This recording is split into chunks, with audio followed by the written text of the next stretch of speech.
وعلى آله وأصحابه ذوي الفضائل أما بعد فأعوذ بالله من الشيطان الرجيم بسم الله الرحمن الرحيم محمد رسول الله صدق الله العظيم وصدق رسوله النبي الكريم الأمين إن الله وملائكته يصلون على النبي يا أيها الذين آمنوا صلوا عليه وسلموا تسليما الصلاة والسلام عليك يا سيدي يا رسول الله وعلى آلك وأصحابك يا حبيب الله مولاي صل وسلم دائما أبدا على حبيبك خير الخلق كلهم منزه عن شريك في محاسنه فجوهر الحسن فيه غير منقسم يا أكرم الخلق مالي من ألوذ به سواك عند حلول الحادث العممي محمد تاج رسل الله قاطبة محمد صادق الأقبال والكلم محمد ذكره روح لأنفسنا محمد شكره فرض على الأمم رب صل وسلم دائما أبدا على حبيبك خير الخلق كلهم. اللہ تبارک و تعالی جل جلالہ وعم نوالہ واتم برہانہ وعظم شانہ وجل ذکرہ وعز اسمہ کی حمد و ثنا اور حضور پر نور شافع یوم النشور دستگیر جہاں غم گسار زمان سید سرواراں حامی بے قسام قائد الانبیاء محبوب کبریا احمد مجتبی جناب محمد مصطفیٰ صلی اللہ علیہ وآلہ واصحابہ وبارک وسلم کے دربار گوہر بار میں ہدیہ درود السلام عرض کرنے کے بعد نہایت ہی معزز و محتشم سامعین حضرات، رب ذوالجلال کے فضل اور توفیق سے گوجرانوالا کی سرزمین پر جامع مسجد رضا مجتبی میں آج ہماری گفتگو کا موضوع ہے علم غیب مصطفیٰ صلی اللہ علیہ وسلم، قسط نمبر 39.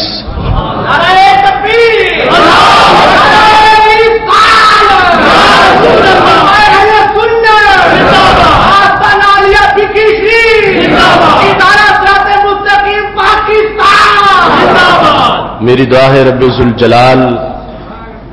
ہماری اس کوشش کو اپنے دربار میں قبول فرمائے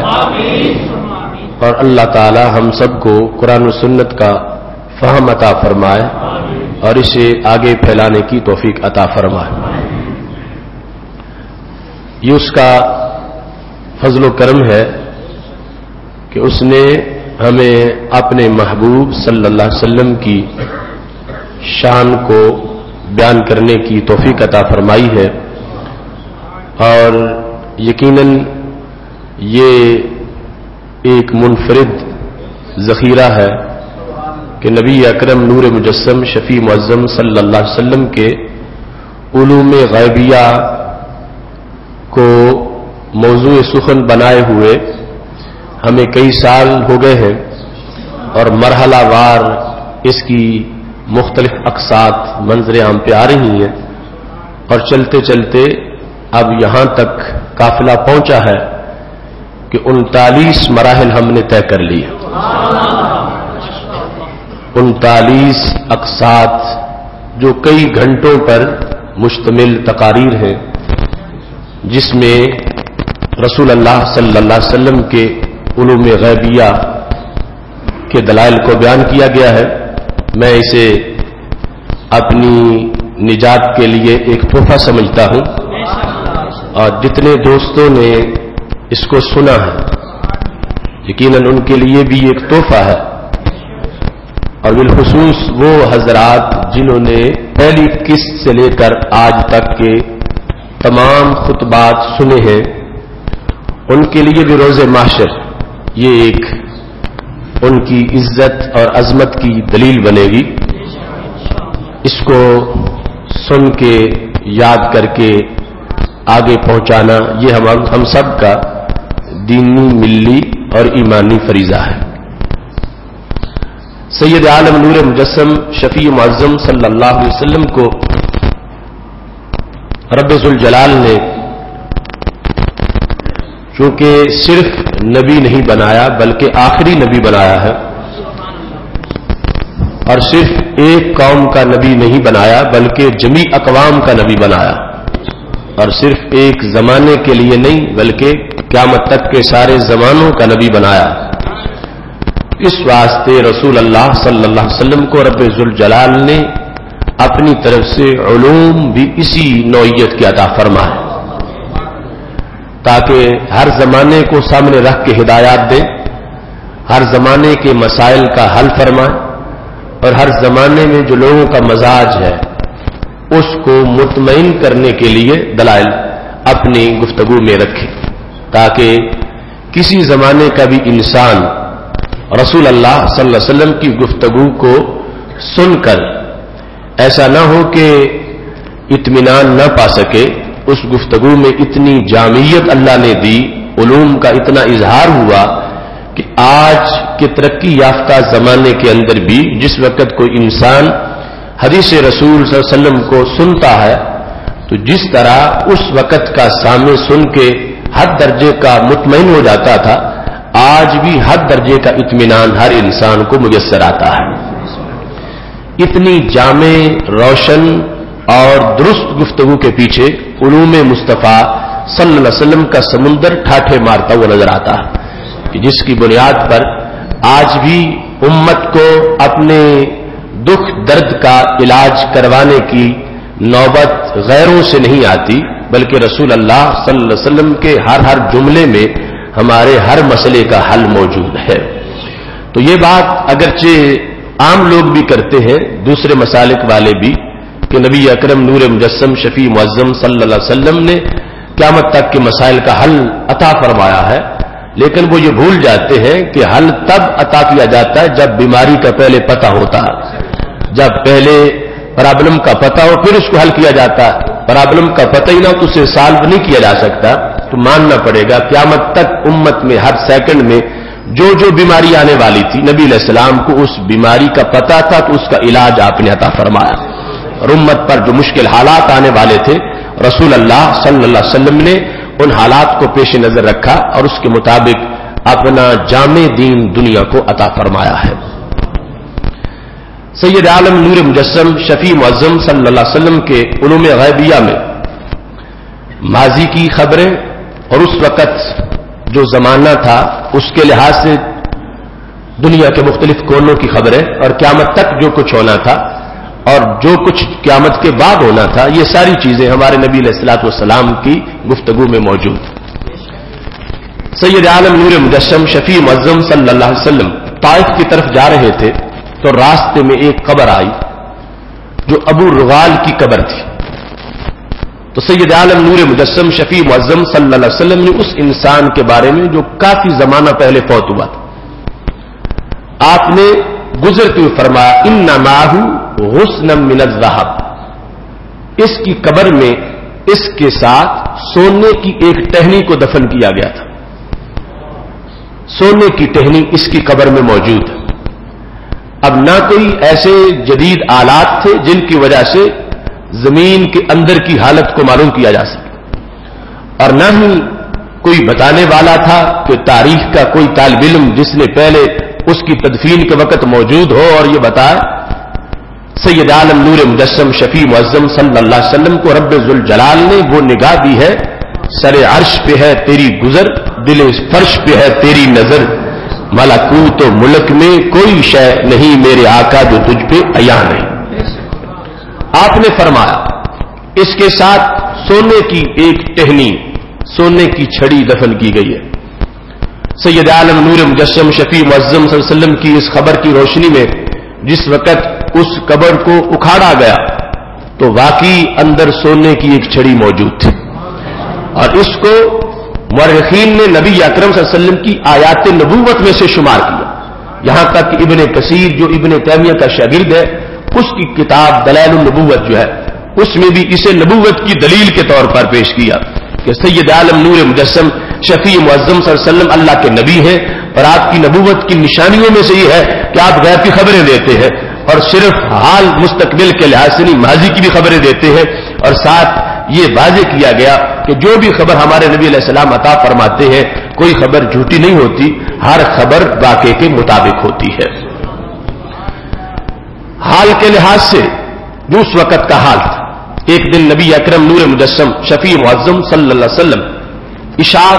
کی جماعت کروانے کے لیے کافی لیٹ تشریف لائے مسجد نبوی شریف،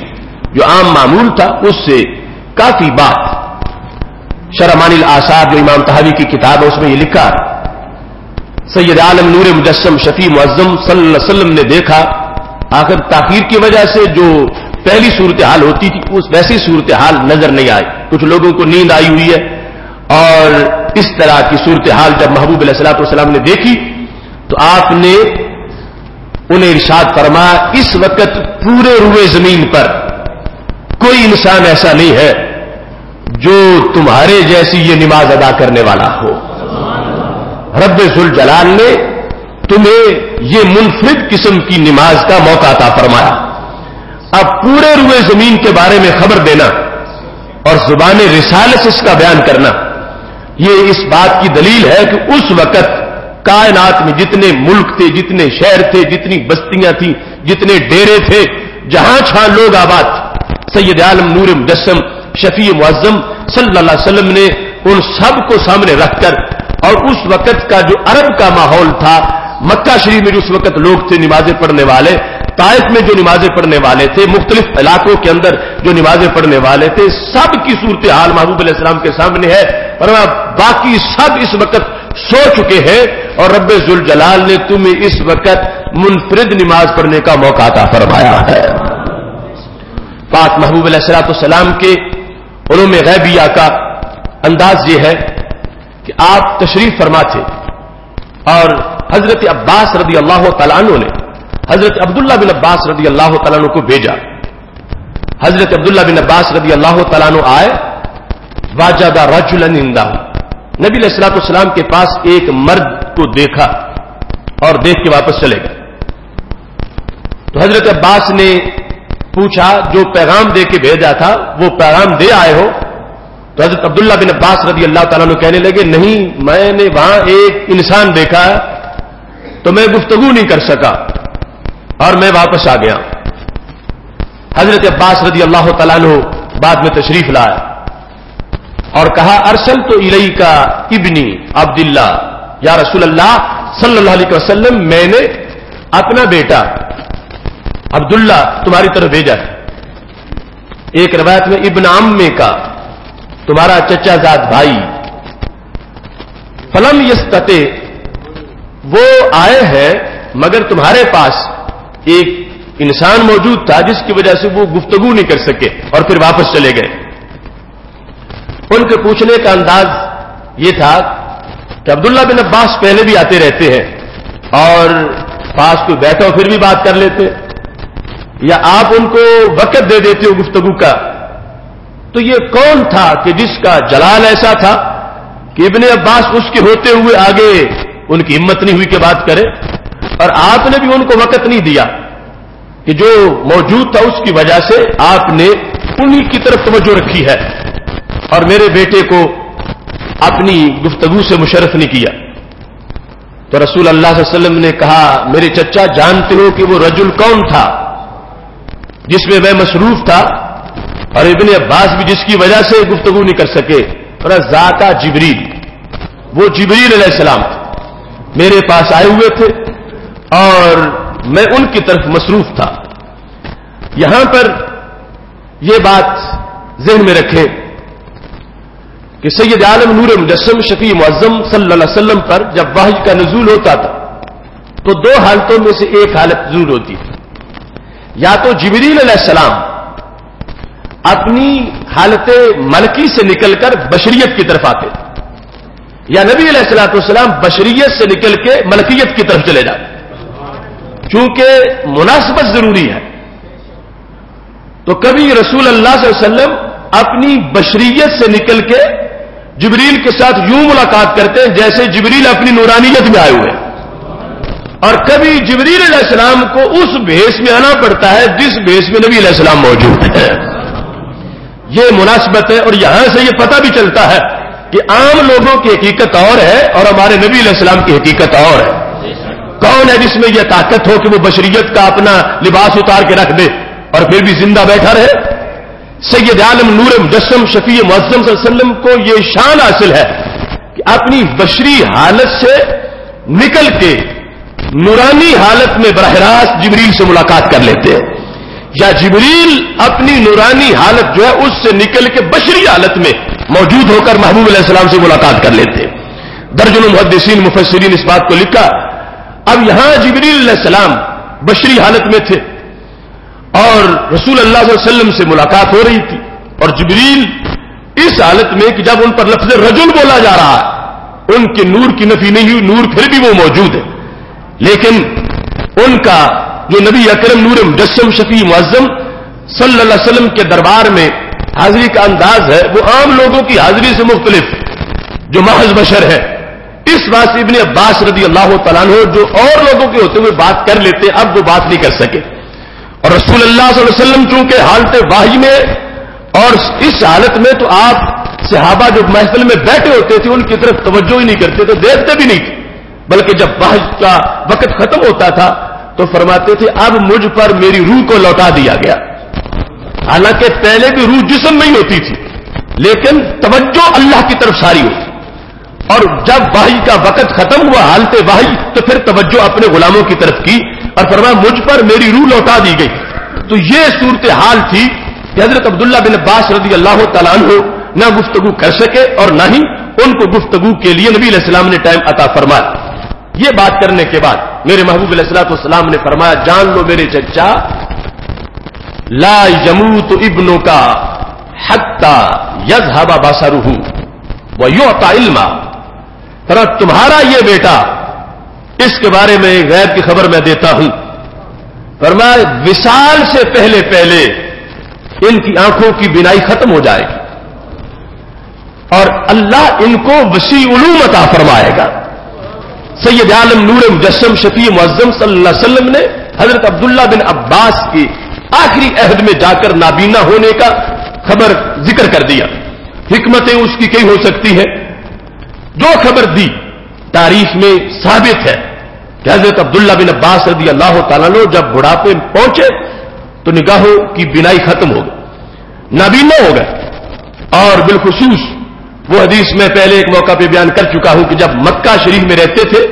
آخری عمر میں تو جو ساتھ اپنا خادم رکھا ہوا تھا اس کو ہدایت کی تھی، جو سیاستہ میں موجود ہے کہ مسجد حرام میں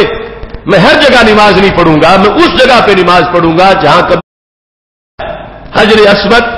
اور دروازے کعبہ کے بیچ کے اندر، کہ یہاں تم نے مجھے لا کے کھڑا کرنا ہوتا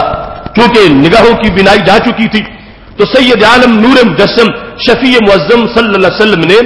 جو مستقبل کی خبر ان کے بارے میں ضمناً اس موقع پر عطا فرما دی، وہ خبر بھی سچی ثابت ہوئی، اور پتہ چلا کہ محبوب علیہ الصلوۃ والسلام جیسے لوگوں کو نماز روزے کے مسائل بیان فرماتے ہیں ایسے مستقبل کی خبریں بھی عطا فرماتے ہیں، اور جو خبر جس نوعیت کی عطا فرماتے ہیں اللہ اسی خبر کو صداقت بھی عطا فرماتا ہے۔ ایسے ہی حضرت انیسہ بنت زید بن ارقم رضی اللہ تعالی عنہا بیان کرتی ہیں،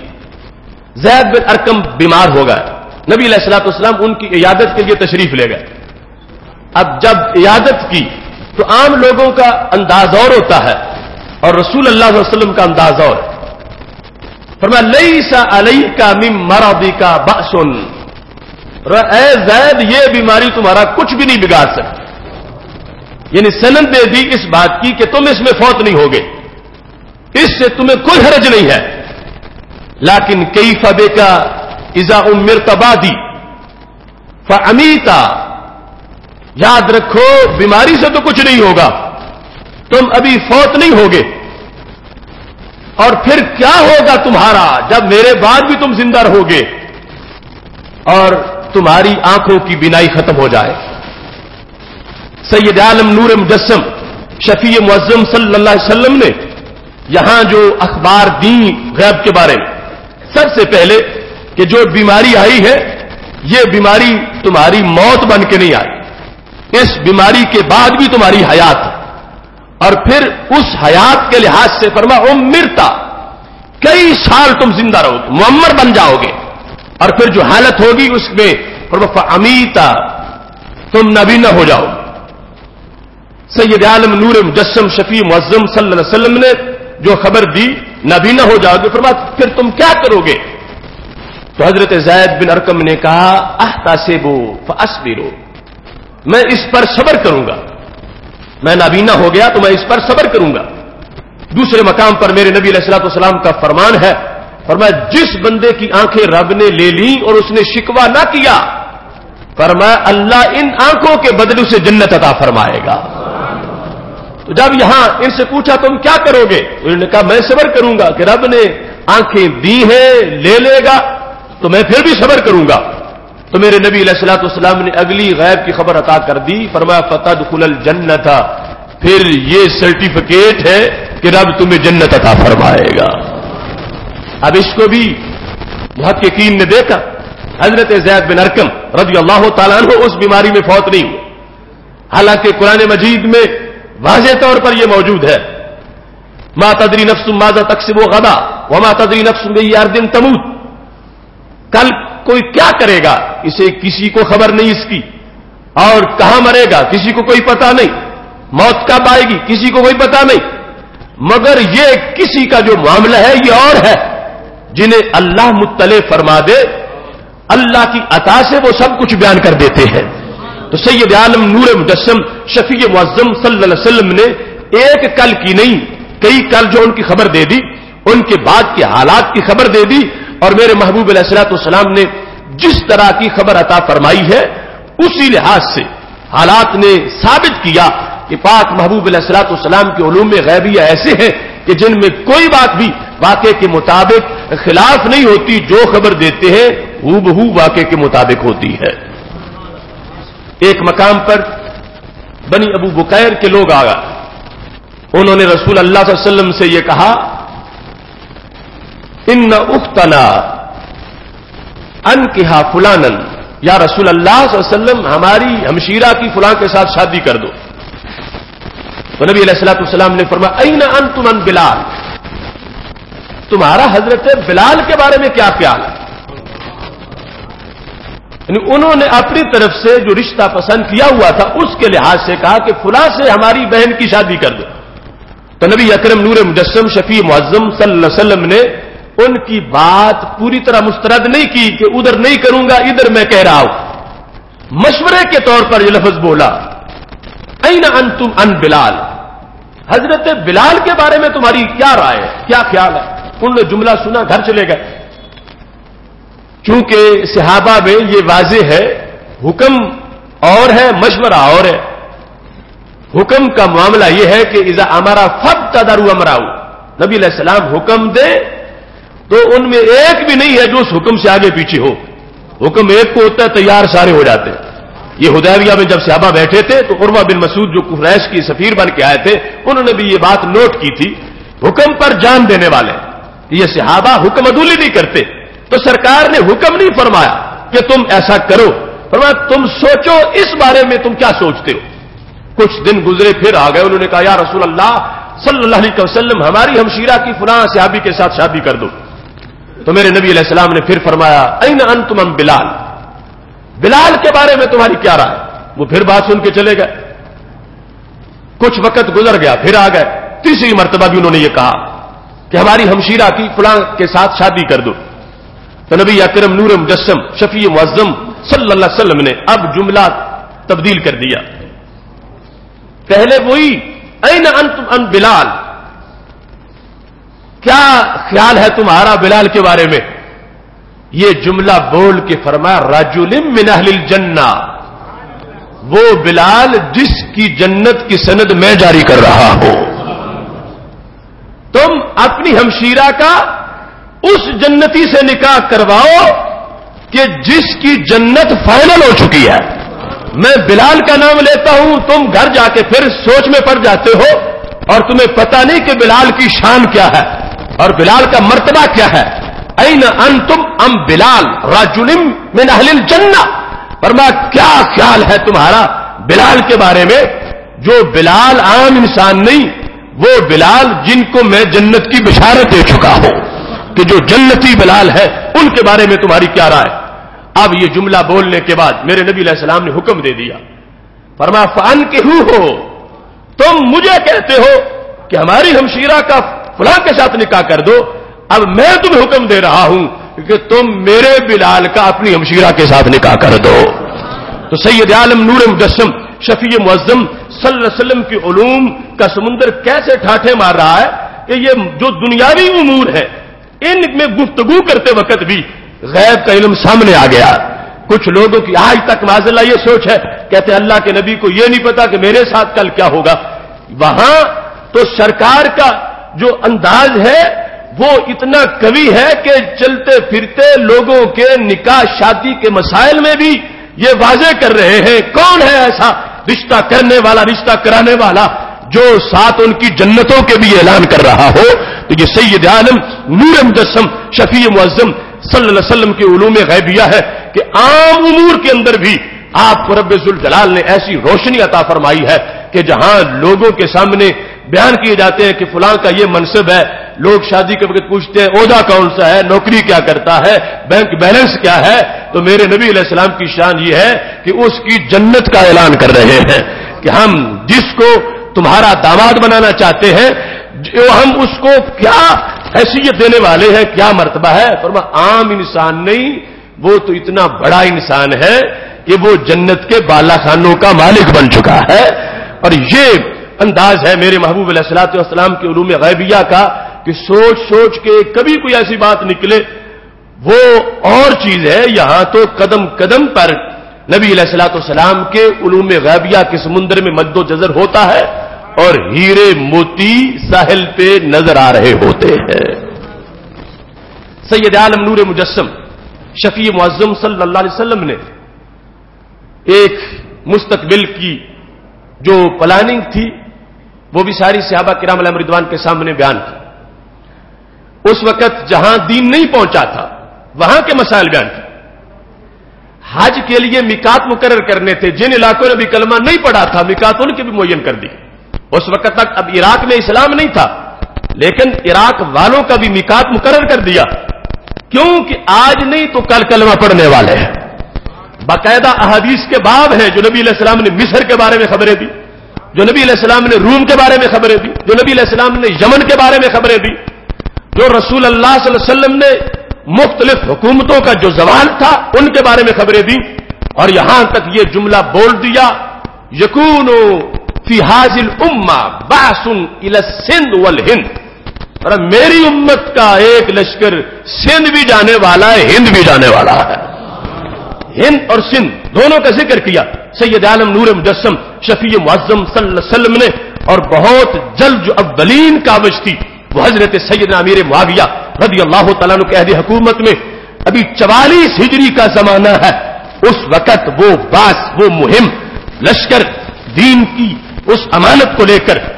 اس ہند کی طرف روانہ ہوا. اور پھر وہ حضرت محمد بن قاسم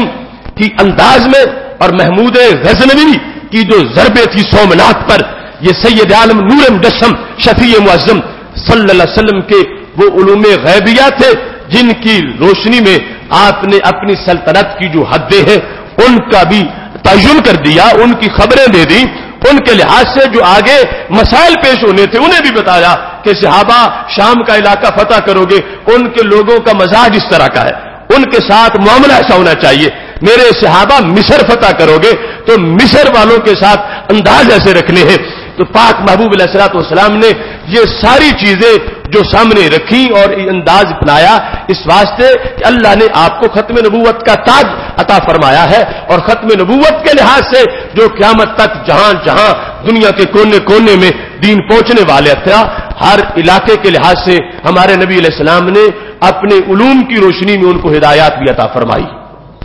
یہاں تک کہ جو تمہید میں کہہ چکا ہوں کہ سید عالم نور مجسم شفیع معظم صلی اللہ علیہ وسلم کی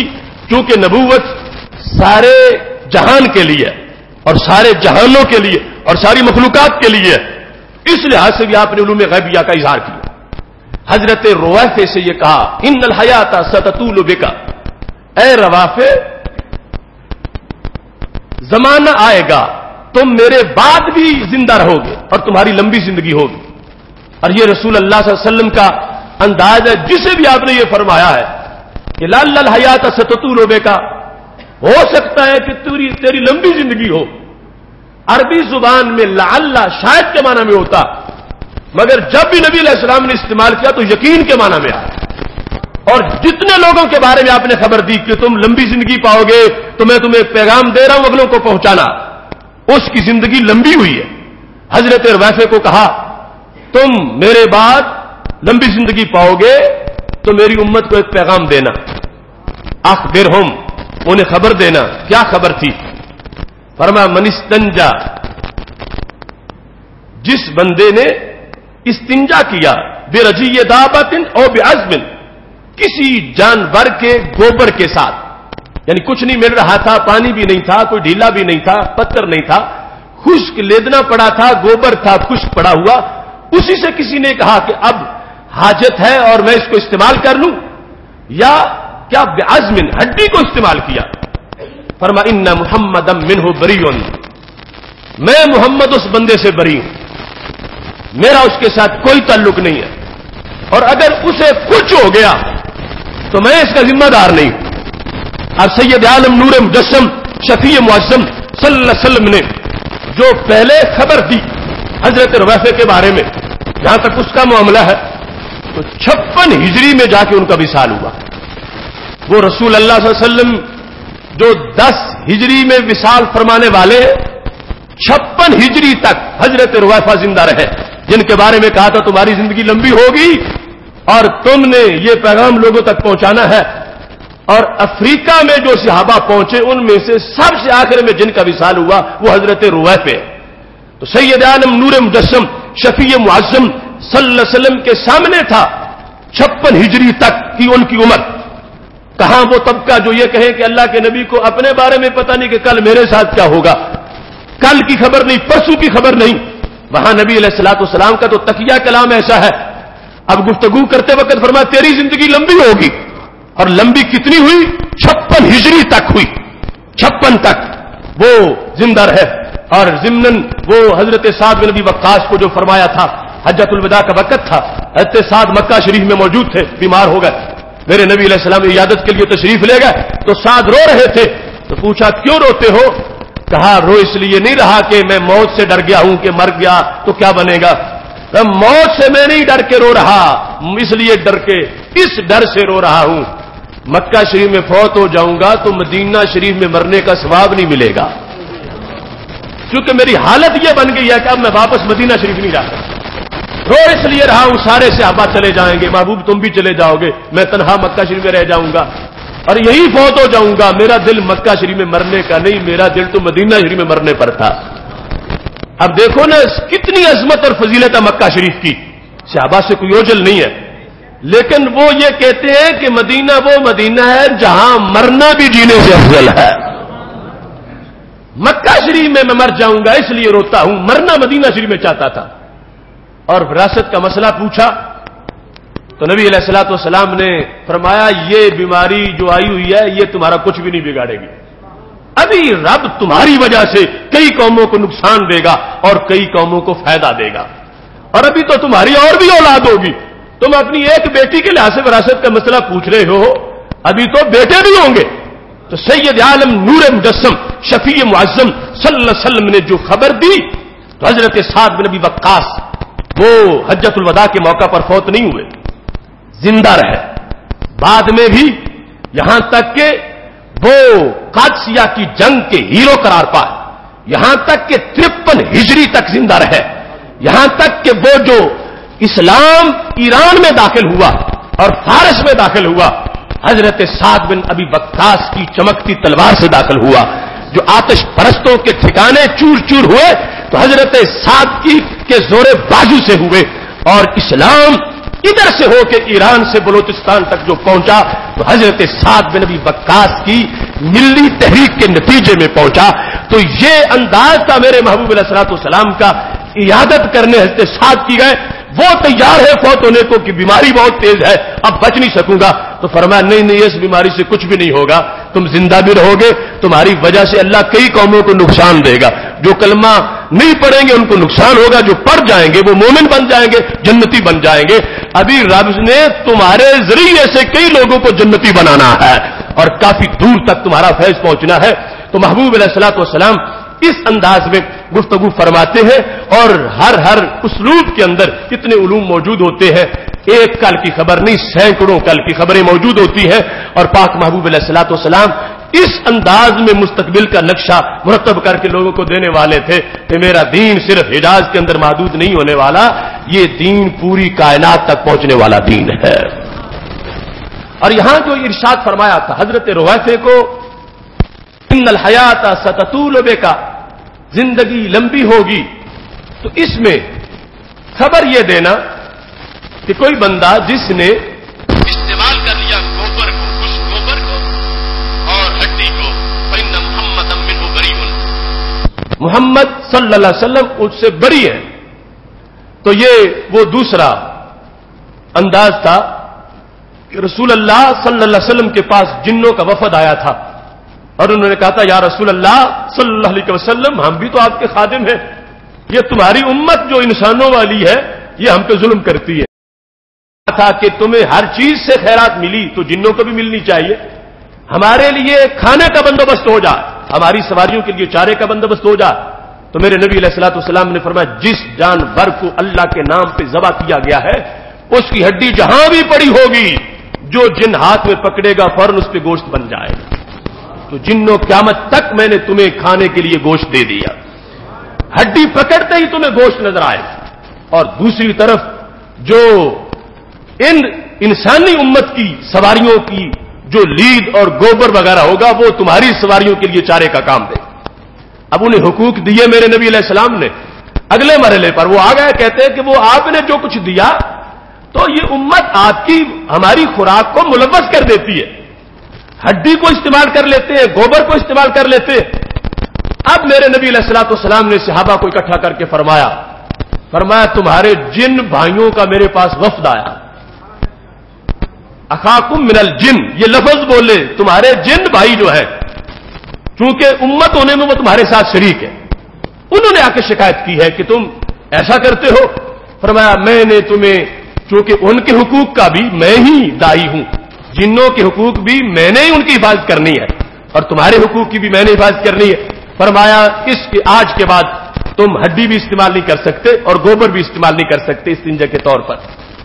اب اس میں جو رسول اللہ صلی اللہ علیہ وسلم کی حکومت ہے جنوں پر اور انسانوں پر, اور دور دراز علاقوں کے اندر جو ایسے واقعات پیش آنے والے تھے, پاک محبوب علیہ الصلوۃ والسلام نے فرما دیا اگر تم میرے قانون کے مطابق رہو گے کبھی کوئی جن تمہیں نہیں چھیڑے گا. جتنے ضوابط نبی علیہ السلام نے بیان کر دیے کہ سائے میں تم پیشاب نہ کرو جہاں کسی درخت کا سایہ ہو,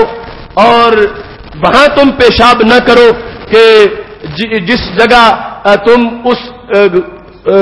گوبر کو یا ہڈیوں کو استعمال کر رہے ہو,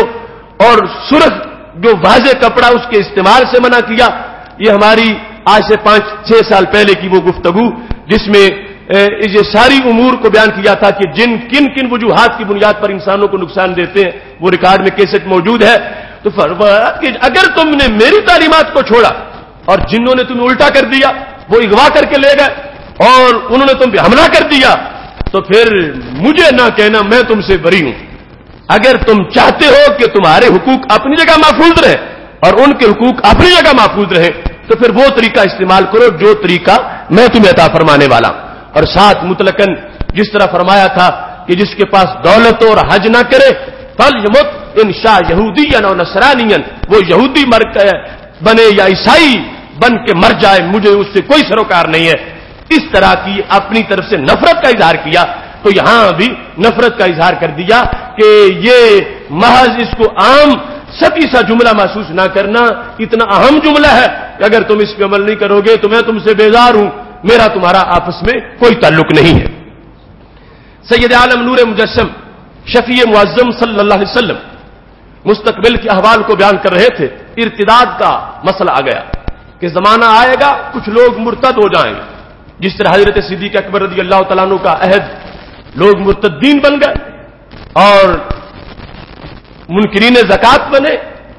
جس وقت آپ نے ارتداد کا ذکر کیا تو حضرت ابو درداء رضی اللہ تعالیٰ عنہ پاس موجود تھے، کہنے لگے یا رسول اللہ صلی اللہ علیہ وسلم، آپ نے جس انداز میں ارتداد کا ذکر کیا کہ لوگ پھر جائیں گے، مجھے تو اپنے ایمان پر خطرہ محسوس ہونے لگا کہ کیا بنے گا اس وقت، میرا کیا بنے گا۔ تو کیا انداز ہے میرے نبی علیہ السلام کے علم کا، اور کتنی آپ کے سامنے مستقبل کی راتیں اور دن روشن ہے۔ فرمایا میں ضمانت دیتا ہوں لست منہم، ہرگز تمہاری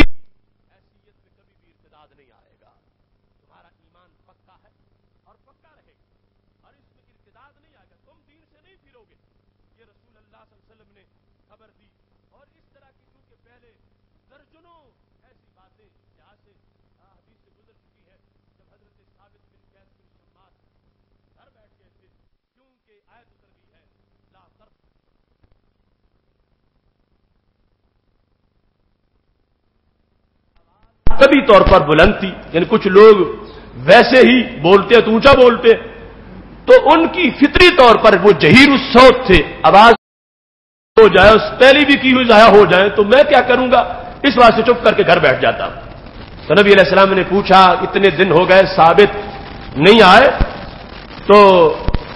پڑوسی نے کہا اس لیے نہیں آتے، رو رہے ہیں گھر میں بیٹھ کہ فراق سے وہ بھی بڑے مجبور ہیں، لیکن آتے اس لیے نہیں کہ ان کی آواز اونچی ہے، اور اتنی بے ادبی بھی وہ نہیں کرنا چاہتے کہ ہو گئی تو سب کچھ لٹ جائے گا۔ تو میرے نبی علیہ الصلوۃ والسلام نے گارنٹی دی، فرمایا ان کو بلا کے لے آؤ۔ جب آئے فرمایا اما تردا ان تعیش حمیدا وتموت شہیدا وتدخل الجنت،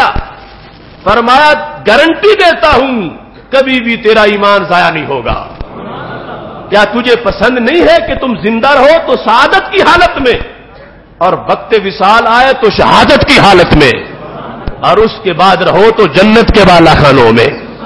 اب یک وقت ساری خبریں ان کو عطا فرما دیں، فرمایا کچھ نہیں ہوگا،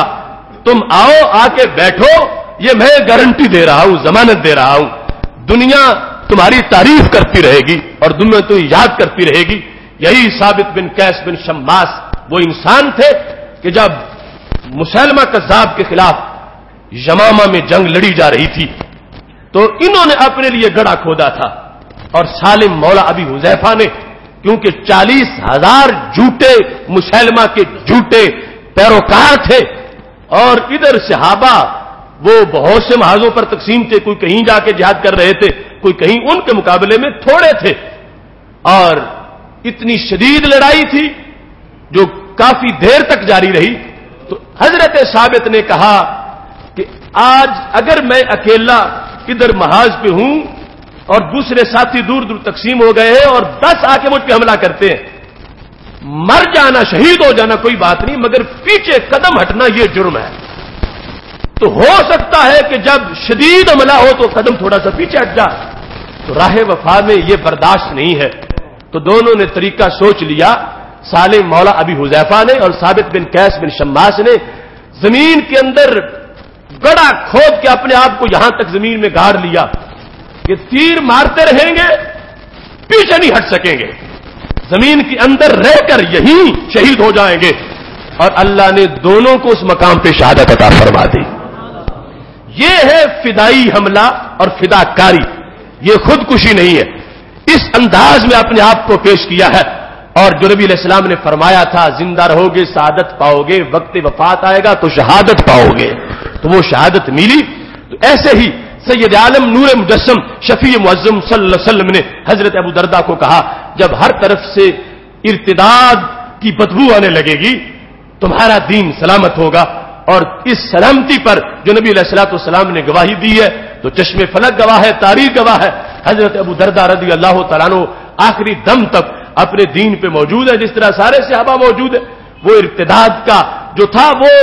وہ منافقین کا ٹولہ اور نئے نئے آنے والے لوگ چند ان کا معاملہ تھا. صحابہ کرام علیہم رضوان میں ایک بھی ایسا نہیں تھا کہ جس نے یہ دین چھوڑا ہو اور اس دین کو چھوڑ کے کہیں اور گیا ہو، بلکہ انہوں نے 70 زخم کھائے ہیں، 80 زخم کھائے ہیں، 90 زخم ان کے بدن پہ لگے ہیں، پھر بھی انہوں نے یہی کہا ہے شراب عشق احمد میں کچھ ایسی کیف و مستی ہے کہ جان دے کر بھی 1-2 بوند مل جائے تو سستی ہے. سید عالم نور مجسم شفیع معظم صلی اللہ علیہ وسلم مدینہ شریف میں موجود تھے. ایک محفل میں تشریف فرما ہے اور اچانک دعا مانگنا شروع کر دی. اللہم نج اصحاب السفینہ، اے اللہ کشتی والوں کو نجات دے، اصحاب سفینہ کو نجات عطا فرما. جب یہ دعا فرمائی ہے پھر چپ کر گئے. صحابہ دیکھ رہے ہیں کہ یہاں نہ کوئی کشتی ہے، نہ کوئی کشتی والے ہیں، اور نہ کسی نے کسی کے بارے میں دعا کے لیے کہا ہے. محبوب علیہ الصلوۃ والسلام خود ہی اچانک دعا شروع کر دی، اللہم نج اصحاب السفینہ، اور پھر ماتا سا کچھ دیر چپ ہو گئے. خاموش رہنے کے بعد فرما استمرت، صحابہ اب وہ کشتی منزل کی طرف رواں دواں ہو گئی ہے. اب یہ الفاظ میرے محبوب علیہ الصلوۃ والسلام نے بولے. پس منظر کیا تھا؟ پس منظر یہ تھا یمن کے کچھ لوگوں نے مدینہ شریف حاضری کا ارادہ کیا،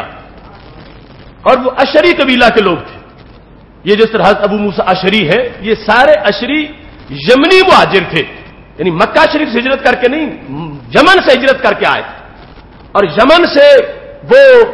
کشتی میں بیٹھ کر مدینہ شریف کی طرف رواں تھے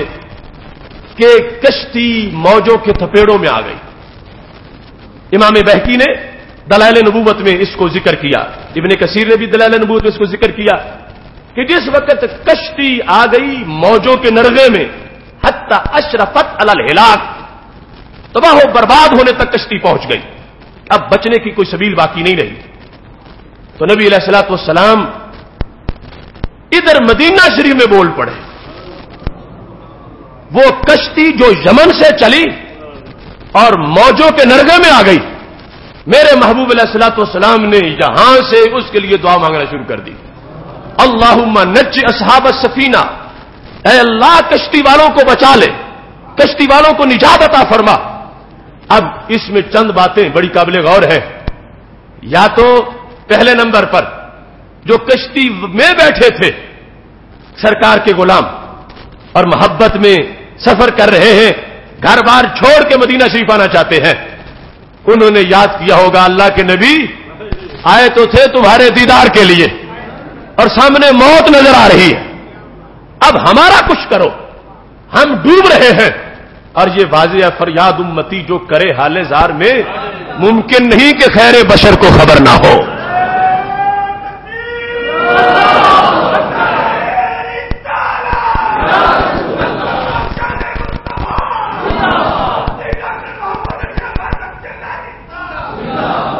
اچھا، حدیث میں اس کا ذکر نہیں ہے کہ انہوں نے ایسا کہا. حالات کا تقاضا یہ ہے کہ انہوں نے کہا ہوگا اور نبی علیہ الصلوۃ والسلام نے سن لیا ہوگا، اور سن کے نبی علیہ الصلوۃ والسلام نے دعا فرما دی ہوگی. لیکن اگر یہ ثابت نہ بھی ہو سکے تو پھر بھی یہ تو ثابت ہوا کہ ان سے کوئی مانگے پھر بھی دیتے ہیں، نہ مانگے پھر بھی دیتے ہیں. اگر کشتی والوں کی ندا حدیث میں ذکر نہیں ہوئی کہ کہا یا رسول اللہ المدد، کہ محبوب ڈوبنے لگے ہیں ہماری مدد فرماؤ، تو یہ تو ثابت ہوا کہ اگر دور سے انہیں کوئی نہ بھی پکارے، یہ وہ ہے کہ جہاں پکارنے کی ضرورت ہی نہیں آتی. سید عالم نور مجسم شفیع معظم صلی اللہ علیہ وسلم کی آنکھ نے اتنی دور دیکھ لیا کہ سمندر میں کشتی ہے اور کشتی میں میرے غلام ہیں، اور وہ آنا چاہتے ہیں، میرے دربار میں حاضر ہونا چاہتے ہیں. پاک محبوب علیہ الصلوۃ والسلام کی آنکھ نے اس کشتی کو دیکھا، موجوں کے تھپیڑے کے اندر اسے پہچانا، اس کے اندر بیٹھے ہوئے لوگ دیکھے اور ان لوگوں کے سینوں میں اپنا عشق دیکھ لیا کہ یہ عام لوگ نہیں، یہ کفار نہیں، یہ اصحاب ایمان آ رہے ہیں، مجھے ماننے والے آ رہے ہیں اور میری طرف یہ پہنچ رہے ہیں اور انہیں ضرورت ہے کہ میں ان کی مدد کروں. اب وہ بندے رب کے بھی ماننے والے ہیں، رب ذوالجلال دیکھ رہا ہے، وہ خود بھی مدد کر سکتا ہے، لیکن سرکار بیچ میں کیوں آ گئے ہیں؟ آخر رب کے بندے ہیں، کلمہ رب کا پڑا ہے، اور اللہ تعالیٰ بچانا چاہے تو بچا لے۔ سرکار جو ہے وہ غیر جانبدار ہو کے بیٹھے رہتے کہ رب کے بندے، رب نے بچانا ہے تو بچائے، رب نے ڈبونا ہے تو ڈبوئے، لیکن نبی علیہ الصلوۃ والسلام سے برداشت نہیں ہو سکا کہ معاملہ یوں چھوڑ دیا جائے اور امتی ڈوب جائے۔ میرے محبوب علیہ الصلوۃ والسلام نے فرمایا میں خود رب سے درخواست کر لیتا ہوں۔ وہ بھی پکار رہے ہوں گے کشتی میں رب ہمیں بچا، لیکن سرکار نے اپنی زبان کا، جو نبی علیہ الصلوۃ والسلام کی زبان کا اللہ کے دربار میں مرتبہ مقام ہے، اس کے پیش نظر میرے محبوب علیہ الصلوۃ والسلام نے فرمایا اللہم نج اصحاب السفینہ، اے اللہ کشتی والوں کو نجات عطا فرما دے۔ جس وقت محبوب علیہ الصلوۃ والسلام نے یہ دعا مانگی ہے تو فائدہ کتنا ہوا؟ یہ سارے حالات بعد میں منطبق ہوئے کہ نبی علیہ الصلوۃ والسلام اس کے بعد خیبر میں پہنچے تھے، جنگ خیبر کے موقع پر، کہ وہ اشری جو سفینے میں تھے وہ مدینے میں پہنچ گئے۔ خیبر پر نبی علیہ الصلوۃ والسلام موجود تھے کہ وہ اپنا سفر طے کرنے کے بعد جو بحری سفر تھا وہ طے کیا، پھر بری سفر طے کیا، مدینہ شریف پہنچ گئے۔ تو کئی دنوں پہلے کا معاملہ تھا، انہوں نے آ کر بتایا ہم یوں کشتی میں تھے، یہ صورتحال بن گئی تھی، کشتی بالکل ڈوبنے اور غرق ہونے تک پہنچ گئی تھی، اور پھر موجوں کے تھپیڑوں میں سے ہمیں موجوں نے سہارا دے کر کنارے تک پہنچا دیا ہے۔ تو ادھر جو صحابہ نبی علیہ السلام کے پاس بیٹھے تھے انہوں نے کہا تم ادھر تھے، ہم سرکار کے پاس بیٹھے تھے، کشتی تمہاری ادھر تھی اور کشتی کی نگہبانی ادھر سے ہو رہی تھی۔ سرکار نے کہا تھا اللہم نج اصحاب السفینہ، اے اللہ کشتی والوں کو نجات عطا فرما دے۔ اور زیادہ دیر نہیں گزری تھی، ماکاسا ساعتن، بس کچھ دیر ہی چپ ہوئے ہیں، پھر یہ جملہ بول دیا استمرت، اور جیسے پہلے اپنی اچھی حالت میں چل رہی تھی اب پھر بغیر خطرے کے چل رہی ہے۔ تو اتنا جلد رب ذوالجلال نے اس دعا کو قبول فرمایا، اور خالق کائنات جل جلالہ نے یہ نبی اکرم نور مجسم شفیع معظم صلی اللہ علیہ وسلم کو آنکھیں عطا فرمائی ہیں، اتنے علوم عطا فرمائے ہیں کہ سرکار دیکھ بھی لیتے ہیں، دل کی بات جان بھی لیتے ہیں، اور اپنے غلاموں کی مدد فرما بھی دیتے ہیں۔ سید عالم نور مجسم شفیع معظم صلی اللہ علیہ وسلم نے یہ جو ارشاد فرمایا، اسے بھی دلیل نبوت کے طور پر سیرت نگاروں نے لکھا۔ ابو نعیم کی دلیل نبوت، دلائل النبوت کتاب، ابن کثیر کی دلائل النبوت کتاب، بہقی کی دلائل النبوت کتاب۔ سوچنے کی بات ہے جو پہلی صدیوں میں نبوت کی دلیل بنی اور اسے دلائل نبوت میں شمار کیا گیا، آج اس کو شرک کے زمرے میں کیسے شمار کیا جا رہا ہے؟ جو کل تک دلیل نبوت تھی آج وہ عقیدہ دلیل شرک کیوں بن گیا؟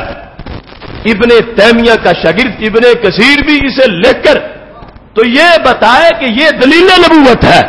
کہ سید عالم نور مجسم شفیع معظم صلی اللہ علیہ وسلم صرف جو سامنے غلام ہوں ان کی نہیں، دور والوں کی بھی سن لیتے ہیں، یا دور والے نہ بولے پھر بھی جان لیتے ہیں، ان کے دل کی حالت جانتے ہیں، ان کے حالات کو جانتے ہیں، اور ان حالات کا جو تقاضا اس کے بارے میں رب سے درخواست بھی کرتے ہیں، دعا بھی مانگ لیتے ہیں، اور اللہ کی طرف سے فضل شامل حال بھی ہو جاتا ہے۔ تو پتہ چلا سید عالم نور مجسم شفیع معظم صلی اللہ علیہ وسلم کی شانوں کے بارے میں جو اعتقاد امت میں مسلسل رہا اور امت میں ہر صدی میں موجود رہا، اور جس عقیدے کو صحت مند عقیدہ قرار دیا گیا، وہ کل بھی یہی عقیدہ تھا جس عقیدے پر آج بھی اہل سنت کے سینے مطمئن ہیں۔ اہل سنت و جماعت کے دلوں کے اندر جو عقیدہ پکا اور راسخ ہے وہ یہ عقیدہ ہے جس کو ایک موضوع کے لحاظ سے بیان کرتے کرتے اللہ نے ہمیں 39 حصے بیان کرنے کی توفیق عطا فرمائی ہے۔ خالق کائنات جل جلالہ کی تقسیم ہے، کچھ لوگ اس پر جمعہ پڑھاتے ہیں کہ جانتے کچھ نہیں،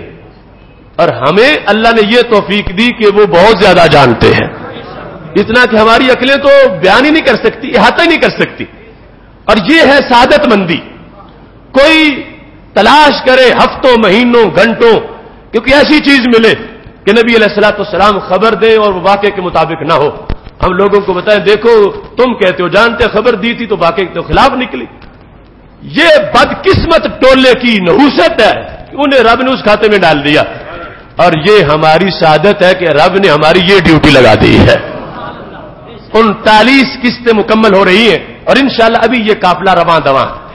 اور امتی کی ڈیوٹی یہ ہے کہ وہ اپنے نبی علیہ السلام کی شان بیان کرے کہ جو شان رب ذوالجلال نے عطا فرمائی ہے.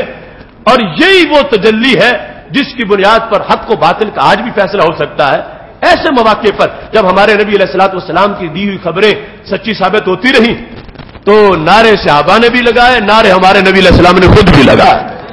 جو مسلم شریف میں قزمان نامی انسان جو حنین میں موجود تھا, سرکار نے فرمایا یہ جہنمی ہے, حالانکہ صحابہ کی صف میں جہاد کے لیے کھڑا تھا کافروں کے خلاف.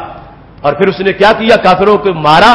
کافر اس نے گاجر مولی کی طرح کاٹے, لا جادو شازہ ولا فازہ, جو بھی ہتھے چڑھا اس نے اس کافر کو چھوڑا نہیں. اور پھر کافروں سے زخمی بھی ہو گیا اور پھر مر بھی گیا. لوگ کہہ رہے تھے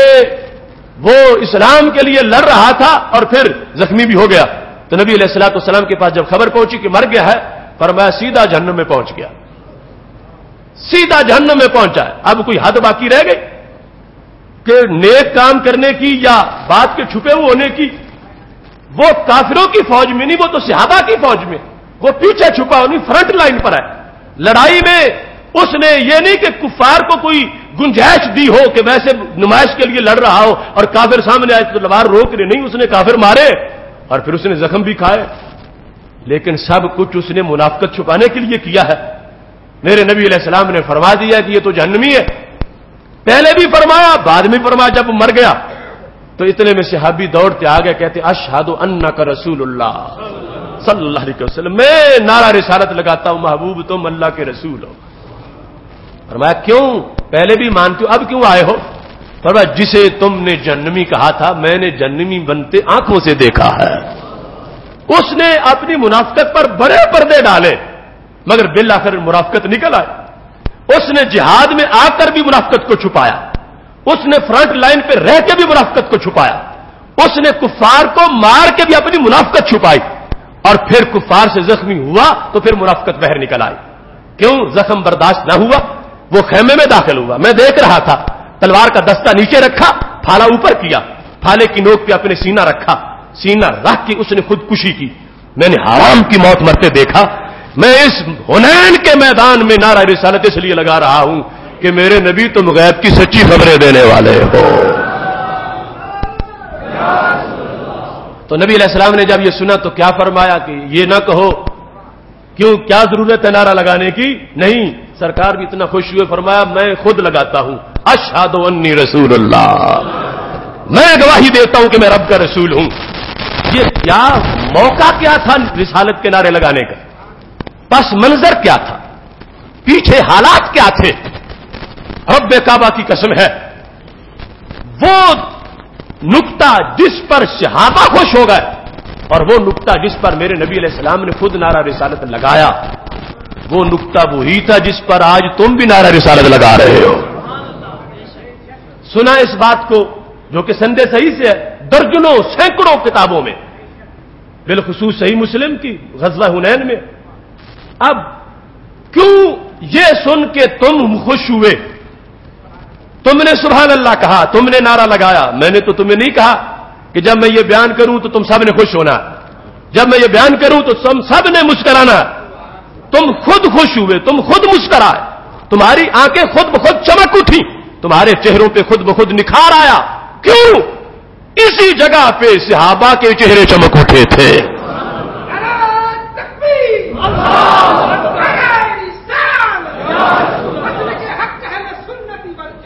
تو پتا چلا جس چیز کی انہیں تلاش تھی اس کی ہمیں بھی تلاش ہے.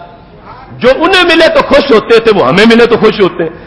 غیب کی خبر سچی ثابت ہوتی دیکھی تو وہ خوش ہوئے, اور وہ خوش ہوئے تو سرکار بھی خوش ہوئے. حالانکہ سرکار کو تو پہلے ہی پتا کہ سچی ہے اور صحابہ کا بھی یقین ہے کہ سچی ہے, مگر تعجب بڑا ہے کہ منافق تو جہاد پہ آتا ہی نہیں, یہ تو جہاد کر رہا ہے, کیسے جہنمی بنے گا. تعجب تھا, لیکن وہ تعجب دور ہوا کہ اس نے چھپنے کی حد کر دی ہے, سرکار نے دیکھنے کی حد کر دی ہے. اس کے اندر چھپی منافقت دیکھ لی ہے. اب سب خوش ہیں اور سرکار دو علیہ وسلم نعرہ رسالت حنین میں لگا رہے ہیں, اشہد انی رسول اللہ, گواہ ہو جاؤ کہ میں رب کا رسول ہوں. کیوں؟ فرمایا جو خبر دیتا ہوں غیب کی وہی سچی خبر دینے والا ہو. تو تو پتہ چلا یہ حصہ تھا اہل سنت و جماعت کا، یہ حصہ ہے حق پرستوں کا، یہ حصہ ہے حق والوں کا. اس سے آسانی سے پہچان سکتے ہو حق کہاں ہے باطل کہاں ہے. جس بات کو سن کے کل صحابہ خوش ہوئے، خود نبی علیہ السلام خوش ہوئے، آج اس کو سن کے جو خوش ہو رہا ہے پتہ چلا اس کے دل کا رابطہ ادھر موجود ہے. اور جو یہ سن کے گھبرا جائے، چندھا جائے، مرجھا جائے، پتہ چلا کہ گڑبڑ کوئی ضرور موجود ہے. کیونکہ یہ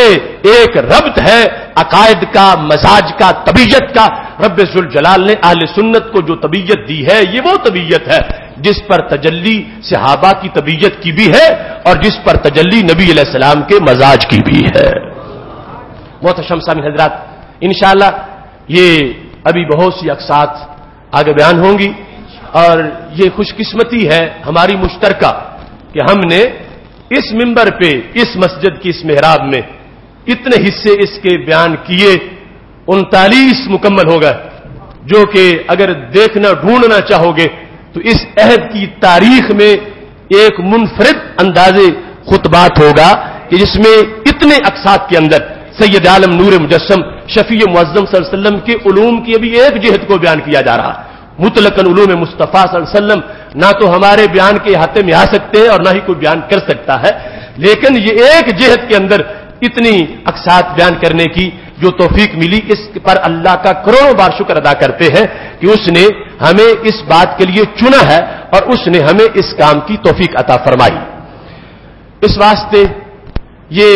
جتنے بھی حصے ہیں ان کو آپ حاصل کر کے انشاءاللہ بعد میں کتابی شکل میں بھی کئی جلدوں کے اندر مواد آئے گا، لیکن اس سے پہلے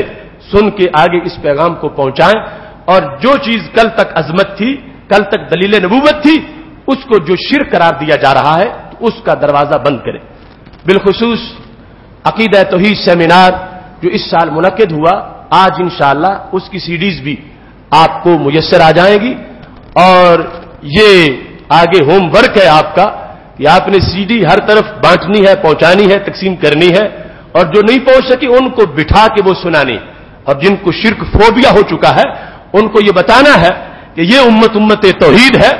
اس کے پرابلم اور ہے، اس کے مسائل اور ہیں، ان کی طرف توجہ کی ضرورت ہے. مسلمانوں کو مشرک بنانے والا دھندا جو اس کو ترک کر دینا چاہیے، خرافات کا اپنی بازو کے ساتھ مقابلہ کرنا چاہیے. مگر امت کی جو شان ہے کہ آج بھی اصحاب ایمان ہیں، اصحاب قرآن ہیں، قرآن اصلی شکل میں موجود ہے، امت اپنے اصلی عقیدے پر موجود ہے. اس عظمت پر برقرار رہتے ہوئے جو کمی ہے وہ کمی ہمیں دور کرنی چاہیے. تو تمام دوست اس کو اپنا ایک مشن سمجھ کے اس پیغام کو آگے گھر گھر تک، گلی گلی تک پہنچائیں اور دلیل اہل سنت منکرین کے گھر تک چھوڑ کے آئیں. یہی ادارہ صراط مستقیم کا منشور ہے کہ کوئی بندہ کل یہ بہانہ نہ کر سکے کہ ہمارے پاس دلیل نہیں پہنچی تھی کہ تم سچے ہو، دلیل نہیں پہنچی تھی کہ تمہارا عقیدہ سچا ہے. ہم ہر عقیدے پر اس لیے دلائل مجمع عام میں بیان کر رہے ہیں کہ ہم جو دین کی نوکری ہے اور مذہب کی جو وکالت ہے اس میں اپنی بساط کے مطابق اپنی تھوڑی بہت کوشش کریں. آگے رب ذوالجلال اس بیج پر گلشن آباد کرنے والا ہے اور انشاءاللہ اسلام کی عظمتیں پھر دوبالا ہونے والی ہے. رب ذوالجلال ہم سب کو عمل کی توفیق عطا فرمائے. وآخر دعوانا الحمدللہ رب العالمین.